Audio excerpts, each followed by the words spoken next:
Nails pa naman tayo at ayan ang lola nyo magpapaganda po ng mga patay na kuko.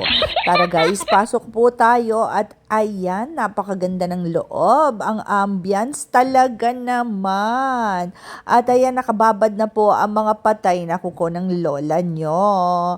At eto, feeling mo, nasa beach ka.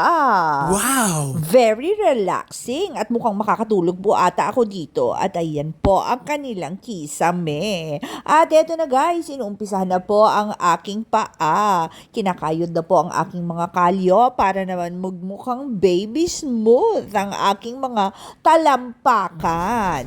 At eto napudpud na po ata ang panlihan ni Ate Dear na number 100 at pinaliliguan na po ang aking malapatang hita. At heto na guys, tingnan nyo naman ang aking mga daliri sa paa. Tuwang-tuwa at sa wakas ay nahugasan sila. At heto na guys, kinukutkot na po ang mga tinga-tinga ng aking mga kuko. At ayan guys, kita nyo naman, patay na patay talaga ang aking mga kuko.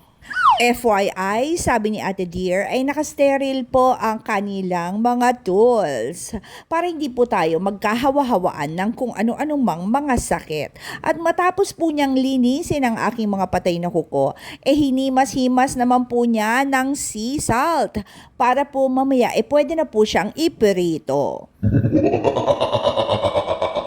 At ang lola nyo ay sarap sa masahe ng aking talampakan. At eto guys, tapos na ang lola nyo. At nagbabayad na. Hindi po kasi sponsored ito.